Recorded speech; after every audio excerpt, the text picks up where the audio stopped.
नमस्कार बच्चों। आज हम वृत्त की स्पर्श रेखा एक नया टॉपिक लेंगे। अभी तक काफी टाइम से ये चल रहा था हाइट एंड डिस्टेंस। हाइट और डिस्टेंस के बारे में हमने 2 वीक का टाइम लिया है, लगभग 4 या 5 वीडियो हमने बनाई हैं। तो आज हम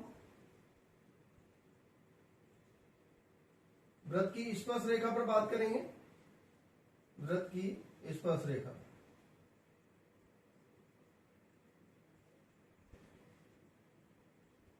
इसको हम कहते हैं tangent of the circle. Tangent of the circle. सबसे पहले बात करेंगे कि स्पर्श रेखा क्या है। लेकिन इससे पहले मैंने जब हाइट और डिस्टेंस की बहुत सारी वीडियो आपको सेंड की और उसके बाद में मैंने आपका जो काम देखा, जो आप लोगों ने किया है, अभी मुझे एक चीज लग रही है, अभी मुझे एक बहुत इंपॉर्टेंट कमी लग रही है कि जब आपके सामने एक क्वेश्चन है, जब आप उस क्वेश्चन को सॉल्व करते हैं तो उसमें आप जो भी डायग्राम आपने बनाया, डायग्राम तो बना दिया, लेकिन उसके बारे में लिखा नहीं कि डायग्राम में कौन सी चीज क्या है। तो कृपया कह रहे करके इस काम को जरूर करें। लिखिएगा उसके अंदर कि एक मीनार क्या है, इसमें पुल क्या है, इसमें आपका कौन क्या चीज है। जब तक उसको लिखोगे नहीं तो वो डायग्राम की कोई वैल्यू नहीं है। और फाइनली लास्ट में उसकी वैल्यू जो आपको पूछी है, मान लो आपने पी क्यू निकाला, पी क्यू क्या था वहां पर, उसकी छाया है तो छाया लिखेगा, या उसकी ऊंचाई है तो ऊंचाई लिखिए। जो भी उसमें पूछा है आप उसको वर्ड प्रॉब्लम के रूप में हल करके देखिए। हाइट और डिस्टेंस का मतलब ट्रिग्नोमेट्री का तभी है, उसमें यूज जो है, प्रयोग जो है, जब आप उसको सही से करेंगे। लेकिन कोई नहीं, अब आप देखते हैं। मैंने साथ के साथ आज आपको एक टेस्ट भी हमने दिया है जो सारे क्लासों पूरी सेक्शंस के लिए है। 10th ABCD सभी के लिए है उस टेस्ट जो है, और आप उसको अच्छे से करिए सारे बच्चे। ये टेस्ट जो है तैयार करने में काफी वक्त लगाया हमने, और हमने पूरी ट्रिग्नोमेट्री को उसमें लिया है। इवन ट्रिग्नोमेट्रिकल आइडेंटिटी के भी क्वेश्चंस हैं और साथ के साथ में आपकी हाइट और डिस्टेंस के भी क्वेश्चंस हैं। तो उसको अच्छे से करिए, बहुत अच्छे से करिए, टाइम लगाइए उसके अंदर। उसमें लगभग 10-12 क्वेश्चन मैंने आपको काफी दिए, उसमें 2-2 नंबर के बनाए सारे, क्योंकि मार्किंग नहीं मैटर करती, मैटर ये करती कि आपको वो आई है या नहीं आई है। तो जरा बच्चे इसको ध्यान से करिएगा और उसको 9, 10, 11 2-3 दिन में आप उसको कंप्लीट करके सब अपने टीचर्स को, अपने जो भी आपके टीचर्स हैं, आप यदि मेरे पास है तो मेरे पास सेंड करिए। हार्ड कॉपी भी दे सकते हैं, अपने पेरेंट्स को भेजकर आप हार्ड कॉपी भी जमा करा सकते हैं। ठीक है ना। तो आज मैं एक नया टॉपिक, मैंने पहले कहा है टेंजेंट ऑफ द सर्किल की हमने बात की है, तो हम इस पर ही बात करेंगे। बच्चों आपने प्राइमरी, इससे पहली कक्षाओं में, जब आप पहली कक्षाओं में, आपने पहली कक्षा मतलब 9th क्लास, पहली कक्षाओं में आपने सर्किल के बारे में तो पूछा है।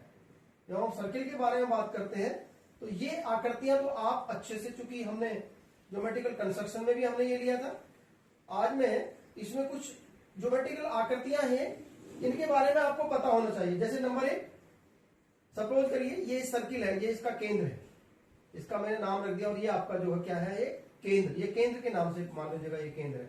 ओ जो है वृत्त का केंद्र है, इसको हमने केंद्र बोल दिया। तो इसमें 2-3 आकृतियां हैं जो आपको पता होनी चाहिए। नंबर 1 जीवा, जिसको हम कोड कहते हैं, CHORD, कोड भी बोलते हैं। कोड क्या है, ये जीवा क्या है। देखिए जीवा जो है एक लाइन सेगमेंट है, जो मान लीजिएगा यहां पर हमने ये ऐसे ए एंड पॉइंट आपका सर्किल पर है और दूसरा एंड पॉइंट भी सर्किल पर है। तो आप देखेंगे इस जीवा, ये जो आपका लाइन सेगमेंट है, ये जो जीवा है, ये जो ए बी है, इसने सर्किल को 2 पार्ट्स में डिवाइड कर दिया है। राइट, कितने पार्ट्स, जो कि 2 पार्ट्स में डिवाइड कर दिया है। एक पार्ट ये हो गया, इसे हम लघु वृत्तखंड कह सकते हैं। ये लघु वृत्तखंड, वृत्त का हिस्सा है, वृत्तखंड है।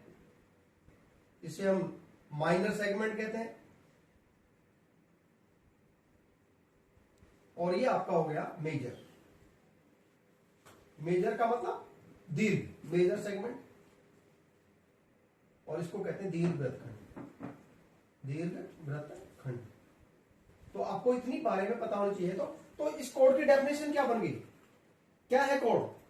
ए code is a line segment divides a circle into two parts. वृत्त की जो स्पर्श रेखा है वो ऐसा रेखाखंड है जिसके दोनों एंड पॉइंट सर्किल पर हैं, जिसके दोनों एंड पॉइंट सर्किल पर हैं, और ये जो रेखाखंड है वृत्त को दो भागों में बांट रहा है, भाग छोटे हो या बड़े हो। इस प्रकार से ए बी जो है एक क्या है, जीवा है। अब इस प्रकार से आप बहुत सारे जीवा ड्रॉ कर सकते हैं। ये भी जीवा है, ये भी जीवा है, ये भी जीवा है। आप देख रहे हैं एक जीवा जो किससे होकर गई, व्यास केंद्र से। जो जीवा आई थिंक ये सबसे बड़ी भी दिखाई देगी। जो जीवा केंद्र से होकर जा रही है, पासिस थ्रू द सेंटर, केंद्र से होकर जा रही है, जा रही है या जाती है, केंद्र से होकर जाती है, क्या होता है, वो वृत्त का व्यास कहलाती है, वृत्त का व्यास। तो स्वाभाविक है ये हम वृत्त का व्यास बोलेंगे। ये आपका साथ में ये कोण भी है लेकिन ये व्यास भी है। व्यास क्या है, एक वो जीवा है, ये लार्जेस्ट, आप देखेंगे फिर ये छोटी होती चली जाएंगी। तो आप देखेंगे लार्जेस्ट कोण, बताइए लार्जेस्ट, यदि आपसे पूछा जाए लार्जेस्ट सबसे बड़ी जीवा का नाम बताइए, तो सबसे बड़ी जीवा का नाम जो है व्यास भी है। दूसरे शब्दों में इट्स लार्जेस्ट कोण of a circle which divides a circle into two parts. और वो पार्ट्स कैसे हैं, इक्वल है, इक्वल पार्ट्स। इस प्रकार अनेक जीवाएं खींची जा सकती हैं। तो मुझे लगता है कि जीवा के बारे में आपको अनेक, मैनी इन्फिनिटी जीवाएं, यानी अनेक जीवाएं हो सकती हैं जिनकी लंबाइयां आपकी जो है घटती बढ़ती जाएंगी। तो डिफरेंट आपकी जीवाएं हो सकती हैं। तो पहला तो आपको जीवा के बारे में पता होगा, हालांकि पहले है भी आ चुका है, लेकिन फिर भी हम इसको यहीं से आगे बढ़ाएंगे। एक बात, दूसरी बात, एक दोनों तीनों चीजों को मैं आपको सामने बना रहा हूं। फिर एक सर्किल पर बात करेंगे, फिर सर्किल ड्रॉ करेंगे। अब इसमें बहुत सारे पार्ट्स देखते हैं कि कौन कौन से पार्ट्स को आप लोग जानते हो। यदि मैंने एक सर्किल ड्रॉ किया, मैंने कहा अभी एक सर्किल है, इसका सेंटर है, तो चलिए ये तो आपका एक जीवा हो गई, इसको तो आपने जीवा बोल दिया, ये आपका केंद्र हो गया, राइट, ये आपका सेंटर हो गया। इसके अलावा एक ऐसी लाइन है, ये आप देखेंगे, क्या इसमें कोई डिफरेंस है, क्या इसमें कोई अंतर है? यस, अंतर है। ये जो लाइन है ये इस वृत्त को काट भी रही है और आगे भी, यानी रुकी नहीं है, ये वृत्त से निकल गई। दैट इज कॉल्ड छेदक रेखा, सीकेंट, SECANT, सीकेंट लाइन कहलाती है, यानी कि इसको हिंदी में कहते हैं छेदक रेखा। ये आपका सीकेंट लाइन है जो वृत्त को डिवाइड करती, जो वृत्त को काटती है लेकिन आगे निकल जाती है, यानी ये स्टॉप नहीं है, इसके एंड पॉइंट जो सर्किल पर नहीं है। ये जो है इसकी तो लंबाई निश्चित है लेकिन इसकी लंबाई निश्चित नहीं है, क्योंकि पता नहीं कहां से आई थी, कहां गई, बस वृत्त को काटती हुई निकल गई। तो that is called secant line. इसके अलावा एक लाइन और भी है। अब हम अगली लाइन की बात करेंगे। क्या अगली लाइन हो सकती है, तो उसके बारे में, एक लाइन ऐसी है जो ये इस प्रकार से निकल रही है, ये भी एक लाइन है। ये तो आपकी जीवा हो गई, इसको तो आपने जीवा बोल दिया, इसने आपने छेदक देखा, जिसको सीकेंट, इसको आपने सीकेंट बोल दिया, इसने आपको कोण बोल दिया, और इसका एक नाम आप देखिए इस सर्किल को। इस सर्किल में ये भी एक पॉइंट है, एक लाइन है जो सर्किल को मात्र टच कर रही है एट ए पॉइंट। वृत्त को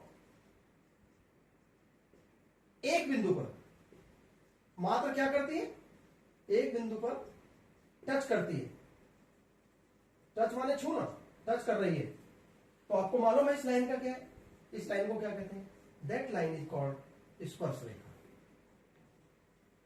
स्पर्श रेखा। आपने एक ज्योमेट्रिकल कंस्ट्रक्शन भी बनाई थी, वृत्त के बाहर बिंदु से आपने देखा था, वृत्त को दो स्पर्श रेखा ड्रॉ की थी आप लोगों ने, तो वो भी इसी का हिस्सा है। तो ये बहुत इंपॉर्टेंट चीजें हैं जो आपके सामने चर्चा हो रही है, आप लोगों को पता होना चाहिए। राइट नाउ, वृत्त की एक स्पर्श रेखा है, ऐसी बहुत सारी स्पर्श रेखा, चूंकि अनेक बिंदु पर ये टच करेंगी तो अनेक स्पर्श रेखाएं हो सकती हैं। इसी तरह से जैसे अनेक जीवा हैं, सबसे बड़े जीवा जो है व्यास होती है, उससे बड़ी जीवा नहीं हो सकती, और इस प्रकार से अनेक जीवाएं होती हैं। मैनी जीवाएं ड्रॉ की जा सकती है, स्पर्श रेखाएं भी बहुत सारी हो सकती हैं, लेकिन सिर्फ एक बिंदु पर एक ही रेखा होगी। आइए आज हमारे लिए यही चीजें हैं, आज हम स्पर्श रेखा पर बात करेंगे। पहली बात तो यह है बेटा जरा आगे देखिएगा बच्चों, फिर एक बार मैं इस पर ड्रॉ करूंगा। स्पर्श रेखा पे ही हमें चर्चा करनी है। हमारा टारगेट ही आज का क्या है? स्पर्श रेखा। और इसको क्या बोलते हैं इंग्लिश में? टेंजेंट। मैंने पहले ही लिखा है, वो मैंने आपको पहले से लिख दिया, टेंजेंट लाइन। तो स्पर्श रेखा, तो टेंजेंट के बारे में मैंने पहले ही सब जो है लिखा हुआ है। अब सवाल उठता है कि ये स्पर्श रेखा क्या क्या काम कर सकती है। तो इसके महत्वपूर्ण पॉइंट समझा रहा हूं मैं आपको। पहली बात तो ये, जरा ध्यान से देखिए, ये बातें आपको याद करनी है और इस पे हम एक थ्योरम भी प्रूव करेंगे। एक थ्योरम हम प्रूव करेंगे। तो पहली बात तो ये बेटा कि ये जो स्पर्श रेखा है, जो मैंने अभी भी कहा है, वृत्त को एक बिंदु पर स्पर्श करती है। इसको आपको मालूम है, ये स्पर्श बिंदु कहलाता है। जिस बिंदु पर स्पर्श रेखा सर्किल को स्पर्श करती है, that is called tangent point. स्पर्श बिंदु, स्पर्श बिंदु, और स्पर्श बिंदु को कहते हैं टेंजेंट पॉइंट। टेंजेंट पॉइंट, तो यहां पे स्वाभाविक है ये टेंजेंट पॉइंट है, राइट? पी, इसको मैंने पी मान लिया, तो ये पी बिंदु, ये जो पी बिंदु है ये एक टेंजेंट पॉइंट है। ये आगे चली जाएगी ऐसे निकलती हुई, तो स्पर्श रेखा दैट इज कॉल्ड, ये टेंजेंट पॉइंट है, राइट ना? अब एक महत्वपूर्ण चीज ये है कि जब मैं स्पर्श रेखा को केंद्र से मिलाऊं, है ना, स्पर्श रेखा को मैं केंद्र से मिलाऊं, मैं यदि मैं इसको मिला दूं, तो पहला पॉइंट ध्यान रखिएगा, जो आज के लिए है आपके लिए, हालांकि स्टेट नहीं है क्योंकि मेरे पास स्केल चीजें नहीं होती तो थोड़ी सी दिक्कत आती है हम लोगों को ड्रॉ करने में, ये मैं मान लेता हूं। तो ये आपको पहली बात तो ये है कि ये 90 डिग्री पर, ये 90 डिग्री पर होती है स्पर्श रेखा। स्पर्श रेखा, स्पर्श रेखा और जो आपकी त्रिज्या है, इनके बीच में 90 डिग्री का कोण बनता है, राइट ना? आगे बढ़ते हैं और 3 चीजें करेंगे हम, जो काम की बात होगी। आज के लिए जो हमारा जो टॉपिक है वो यहां पर कई सारी चीजें करना है। तो अब हमारा जो एक थ्योरम है हमारी, अब हम उस थ्योरम पर चलेंगे, उस प्रमेय पर हम बात करेंगे। क्या है भाई हमारी? तो उस पर जरा आइए देखिए। एक सर्कल है, उस सर्कल पर आपने बाहर बिंदु से कितनी स्पर्श रेखाएं ड्रॉ की थी? आपको याद है कितनी स्पर्श रेखाएं ड्रॉ की थी? आप सॉरी, कितनी स्पर्श रेखाएं आपने ड्रॉ की थी? जरा बताइए मुझे। आपने ड्रॉ की है, आपकी एक रचना आई है, कितने बिंदु पर? 2 बिंदु पर, वृत्त से बाहर। ये जो आपका बिंदु है, मान लो ये सेंटर है, ये आपका पी बिंदु, पी बिंदु से जो है एक रेखा स्पर्श रेखा ये है और एक रेखा ये आपकी भी है। ये आपने ड्रॉ की थी नहीं की थी? पता है ना आपको कैसे की थी? याद है ना? तो उसके लिए आपको मालूम है कि पहले आपने इसको ज्वाइन किया, याद आया? फिर आपने इसका समद्विभाजन किया, एक सर्किल ड्रॉ किया, और जहां सर्किल कट की है वो आपने स्पर्श रेखा ड्रॉ करने की जो कंस्ट्रक्शन है वो आप पहले कर चुके हैं, इस पर मैं उस पर चर्चा नहीं करूंगा। आज हमारा जो उद्देश्य है ना, ये तो आपको पता लगा कि वृत्त के बाहर बिंदु से 2 स्पर्श रेखा की जाती है, लेकिन आज हम ये सिद्ध करेंगे क्या ये दोनों स्पर्श रेखाएं समान होती है, लंबाई की बराबर होती है? आइए जरा, बहुत महत्वपूर्ण है। तो आज के लिए हमारा यह है कि वृत्त के बाहर स्थित बिंदु से वृत्त पर खींची गई स्पर्श रेखाओं की लंबाइयां समान होती हैं, ये हमें सिद्ध करना है। तो हमारा उद्देश्य है सिद्ध करना है। ये हमारा एक प्रमेय है, ये एक हमारी थ्योरम है, बहुत इंपॉर्टेंट है। ये IMP, very very IMP, very very IMP, इस पर हम बात करेंगे। ये बहुत महत्वपूर्ण है, ये बहुत महत्वपूर्ण थ्योरम है, इस पर जरा ध्यान दीजिए। पेपर में आएगी क्वेश्चन, 100% आएगा। तो क्या है, सिद्ध कीजिए। तो क्या थ्योरम है हमारी? आइए हम उस पर बात करेंगे। चलिए ध्यान से, मैं स्टेटमेंट लिख रहा हूं, राइट? मैं स्टेटमेंट लिख रहा हूं। थ्योरम, प्रमेय, क्या है प्रमेय? सिद्ध करो, प्रूव। क्या करना है? वृत्त के बाहर, वृत्त के बाहर स्थित बिंदु से, वृत्त के बाहर स्थित बिंदु से वृत्त पर खींची गई स्पर्श रेखाएं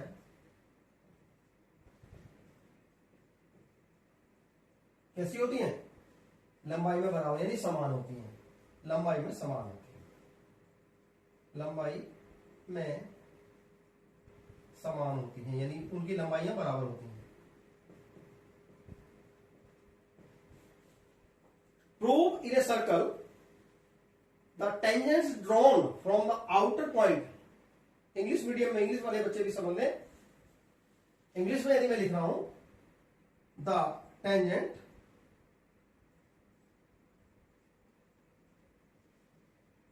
drawn from any outer point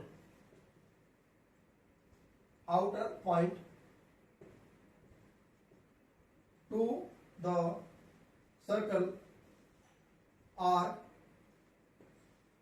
equal in length. ध्यान से देखिए, जो वृत्त के बाहर स्थित बिंदु से टेंजेंट ड्रॉ की है, राइट। अभी ये लाइन नहीं, अभी सिर्फ इतना पता है कि ये दो टेंजेंट है, राइट। नाउ अभी आपको ये पता है, दिया है हमारा कि ये वृत्त, सब एक वृत्त है और इसका एक बाहर पॉइंट है, इस बाहर पॉइंट से दो टेंजेंट है, इसका नाम ए है और इसका नाम बी है। तो पीए और पीबी टू टेंजेंट आपको दी हुई है, राइट। नाउ हमें से सिद्ध करना है, हमें ये बताना है कि क्या इनकी लंबाइयां बराबर होंगी। हाँ, यस, हमें सिद्ध करना है कि इनकी लंबाइयां समान होंगी। तो स्टेटमेंट तो है भाई ये। अब जब आपको मालूम होना चाहिए कि जब हम कोई स्टेटमेंट लिखते हैं तो उसको सिंबॉलिकली हम कैसे लिखते हैं। दिया, क्या दिया है यहाँ पे, सर्किल में यही रखूंगा मैं, इसी सर्किल पे आपको प्रूव करने की कोशिश करूंगा। क्या दिया है, तो हम जब इसको सॉल्व करेंगे तो लिखेंगे दिया है। क्या दिया है, इन सीओआर वृत्तवार में है, क्या दे रखा है वृत्तवार में, बताइए।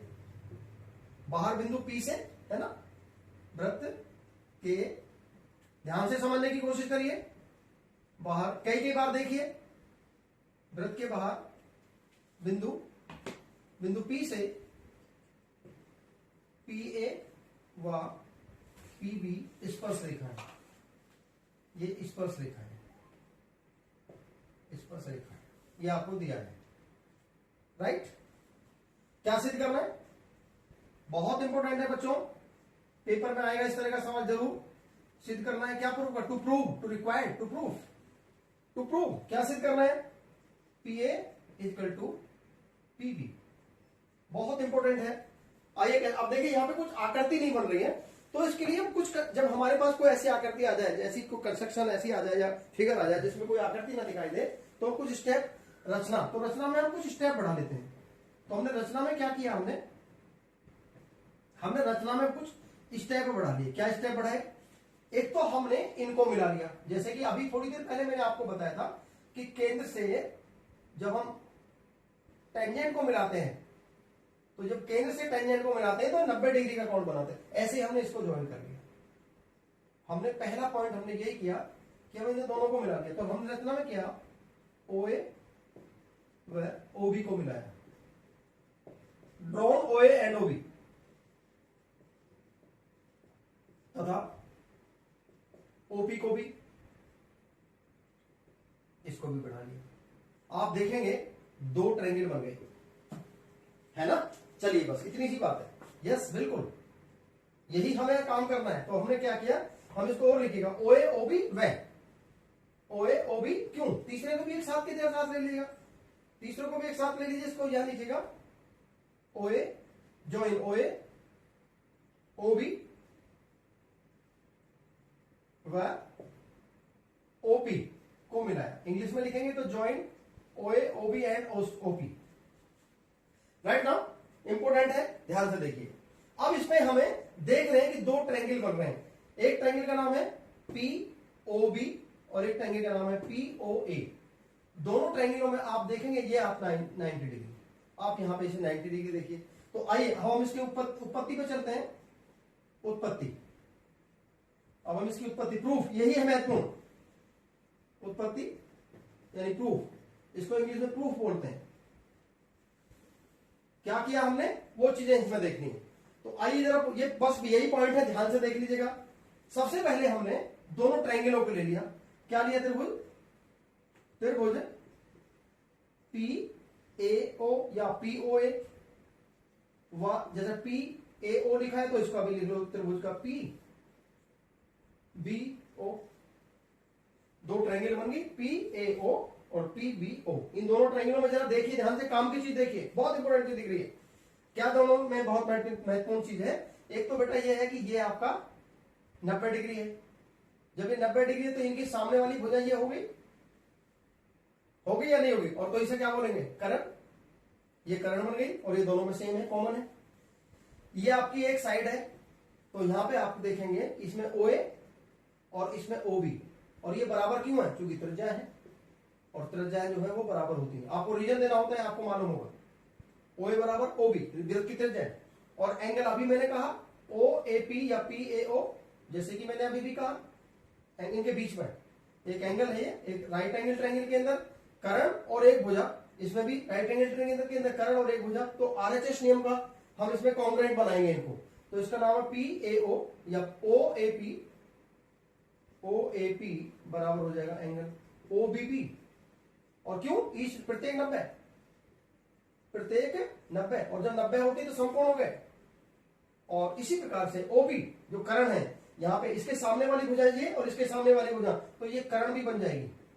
RHS में क्या होता है? दो समकोण त्रिभुज सर्वांगसम होंगे यदि उनका कर्ण और एक भुजा दूसरे त्रिभुज के संगत कर्ण और संगत भुजा के बराबर हो, तो उसमें वही चीज आ गई।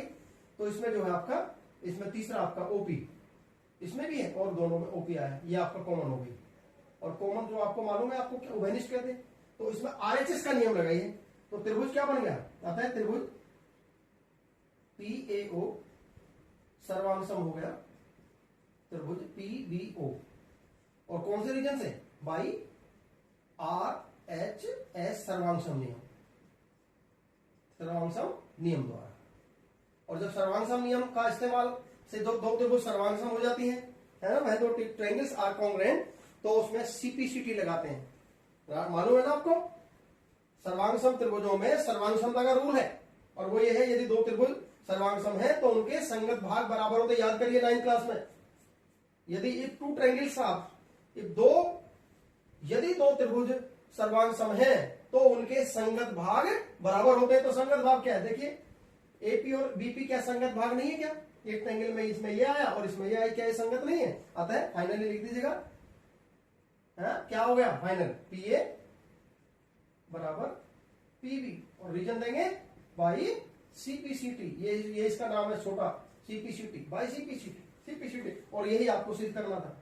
ये सिद्ध हो गया, ये प्रूव हो गया। नीचे लिख दीजिएगा, यही सिद्ध करना था या प्रूव्ड हो गया। तो बहुत इंपोर्टेंट थ्योरम है, बहुत महत्वपूर्ण थ्योरम है। तो आप ध्यान रखिएगा, जब हमने कंस्ट्रक्शन में जब हमने दो कंस्ट्रक्शन ड्रॉ की थी टेंजेंट की, तो उस समय मैंने कंस्ट्रक्शन ड्रॉ करी थी सिर्फ। उस समय मुझे नहीं पता था कि ये बराबर है या नहीं है, लेकिन आज हमने ज्योमेट्रिकली इसको सिद्ध भी किया है। तो बेटा आज के लिए हम कंस्ट्रक्शन, एक तो बेसिक चीजें हम ये करेंगे कि आपको जो हाइट एंड डिस्टेंस के अंदर कोई सवाल है तो उस पर चर्चा करिए, और यदि आपको लग रहा है कि वो ठीक हो गया है तो वर्ड प्रॉब्लम में लिखने की कोशिश करिए। और दूसरा, आज का जो बहुत महत्वपूर्ण है, आज हमने जो है आपके सामने एक टेंजेंट कैसे, जो दो टेंजेंट ड्रॉ करते हैं वो बराबर होती है, वो आपके सामने बताया। तो मुझे लगता है कि आज का जो वीडियो है सभी बच्चे कई बार ध्यान से देखेंगे, और टेंजेंट का जो ये कंस्ट्रक्ट, ये थ्योरम है, आप इसको जरूर पूरा करेंगे। और मुझे, क्योंकि फिर मैं 3 बजे आपकी क्लास लूंगा, ध्यान रखिएगा। अभी 10, 12, 15 बच्चे जुड़ रहे हैं। मुझे कल, जब हमें आज शाम को 3 बजे बात करूंगा, तो मुझे 3 बजे लगभग 35 बच्चे जुड़ने चाहिए, 35 के बल्कि 40 सारे बच्चे जुड़ना चाहिए। तो देखूंगा कि कितने बच्चे आप लोग जो है शाम को 3 बजे क्लास, ऑनलाइन क्लास में आप जुड़ेंगे। उस समय किसी की भी कोई क्वेरी होगी, क्योंकि ये वीडियो जो है आपको आज ही मिल जाएगी, तो ये जब वीडियो मिल जाएगी तब आप इसको ध्यान से देखिए। फिर आपको कोई क्वेरी आएगी तो आप मुझसे चर्चा कर सकते हैं उस समय। लेकिन मैं देखना चाहूंगा कि 3 बजे कितने बच्चे ऑनलाइन क्लास में मिलेंगे। आज के लिए थैंक यू वेरी मच, इसको कंप्लीट करिएगा। धन्यवाद।